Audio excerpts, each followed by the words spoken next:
Okay, welcome to another episode of Nate's MMA Corner. I'm Nate, and if you watch my show, you're in my corner.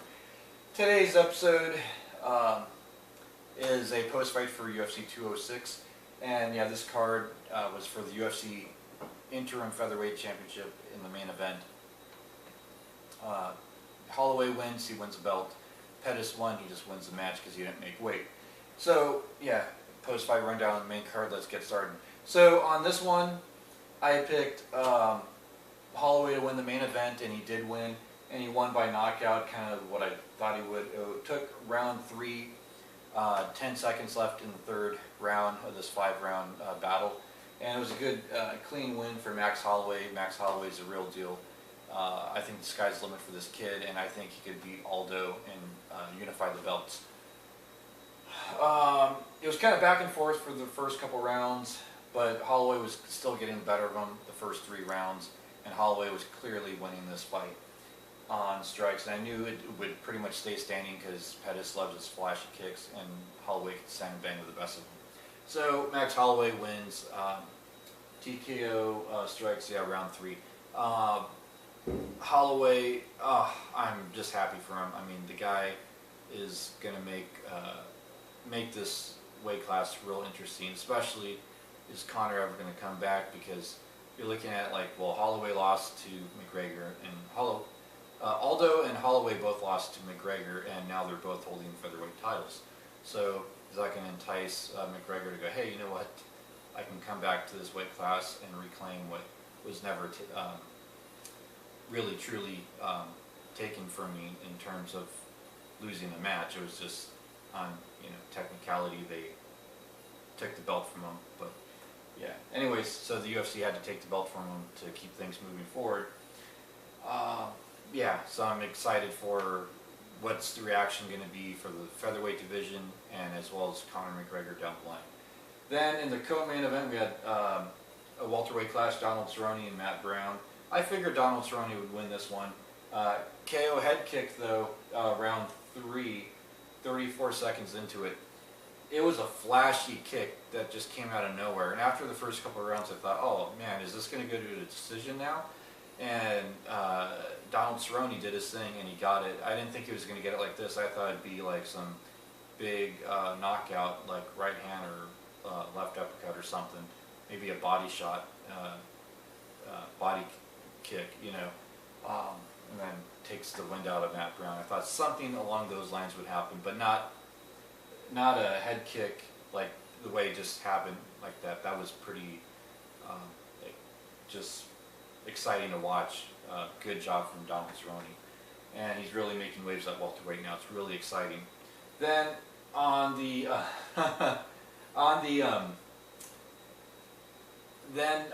on this main card, we had a featherweight clash with Cub Swanson and Du Ho Choi, and I picked Choi to win this in my pre-fight, and it looked like he had a chance in that first round over Swanson, but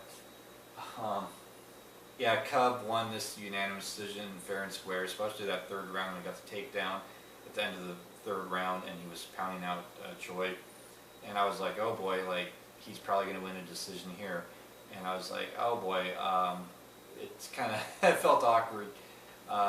Again, sorry Steve, I got to separate who I want to win and who I think's going to win. I, said it before in my pre-fight show, I want Cub to win this fight. I didn't think he was going to win.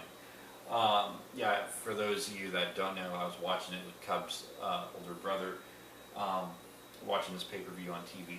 And yeah, Cub is ranked number 4 right now in the UFC featherweight division, depending on what rankings you look at. But according to the way the UFC rankings are right now, he's ranked number 4, and he's right there in the title mix.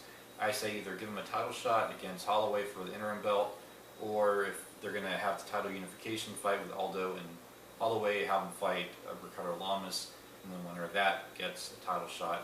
I mean, Cub, you have to give Cub either a title shot or a number 1 contender match. There's really nothing left for him at this point. So good job, Cub Swanson. I'm happy for you, bro. Again, it's not like I have anything against you, but I just, I thought Choi was going to win. I mean, what else can I say? But yeah, good job. I'm happy you won. Then in the middleweight division, we had Kelvin Gastelum and we had Tim Kennedy. This one, yeah, it was TKO punches round 3 for Gastelum. Tim Kennedy was just gassed out. He had nothing left in the tank and he was worn out. I was kind of surprised because Tim Kennedy usually can go 3 rounds with ease. But Kelvin Gastelum just brought it to him. I mean, he was picking him apart. And I thought any moment now this fight could be stopped, and sure enough it did in round 3. So nonetheless, you know, proud of both fighters for going in there and doing their thing. I'm a big fan of both. They're both great guys. And yeah, TKO punches round 3 victory for Kelvin Gastelum at middleweight. And I think Kelvin needs to stay at middleweight. Don't go to welterweight, please. Then, to kick off the main card, let me get my flag. I'll be right back. So, we had Emil Meek, Norwegian fighter. Oh my God. Yep. Yep, Nordic pride, bro. What can I say? Emil Meek, yeah, I picked against him on my fantasy. I was like, oh man, this is too good to be true. Norwegian fighter on the main card of the pay-per-view. Oh man, like, I've been waiting for this moment where a Norwegian fighter wins. I mean, it's nice rooting for the Swedes and the Danes, you know, Martin Kampmann and Gustafsson and those guys over the years, but man, I'm part Norwegian, and you know, just like to have a Norwegian guy on this main card and win. And I didn't think he was going to win. I mean, I remember Simeon Thoresen, another Norwegian fighter, being in the UFC in the welterweight division, and he showed some promise and then just sort of faded.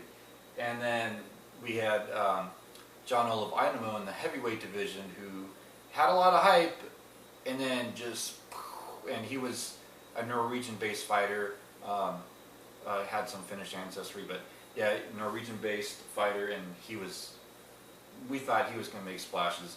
And so hopefully Emil Meek stays in there and keeps this pace up. I mean, the guy, you know, he beat Husmar Paharis before going to the UFC, and then now he did this to Jordan Mein. So yeah, this was a welterweight clash with Emil Meek and Jordan Mein. And Jordan is a Canadian fighter, as many of you know, and he's just, you know, had a lot of hype with him way back when he first entered the UFC, and I thought for sure home field advantage, his experience in the UFC is just going to play a factor. He's going to destroy Emil Meek, and it's going to suck. Going to be not anything against Jordan Mein, but I wanted Emil Meek to win, and I didn't think he was going to win, and it happened.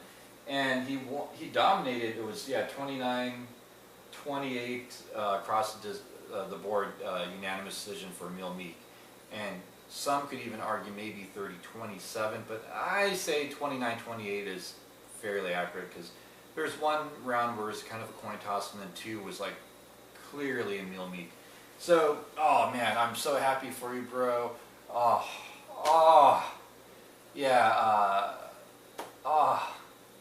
It's like Gu Yule, you know, it's like Merry Christmas, early Merry Christmas for me, you know. It's like to see him win, you know, on this December card, you know.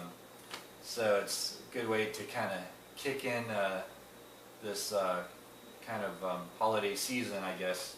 You know, God Jul or Gott Nyttår, as they say in Norwegian. Merry Christmas and Happy New Year. So Emil Meek did his thing, and he got takedowns, and he landed some ground and pound, and he was just pounding on Jordan Mein for quite a while, and got some good strikes in the stand-up. And oh man, yeah, Emil Meek's the man. Hopefully he lasts in the UFC and makes a run for that belt at welterweight. This guy has shown that he can strike and he can wrestle and he can grapple, so hopefully things progress forward for him. So yeah, that wraps up this post-fight show for UFC 206, and stay tuned for my pre-fight for the UFC on Fox card coming out tomorrow. Van Zandt versus Watterson, my pre-fight of the main card, which I'll do that in just a second here. So until then, see ya.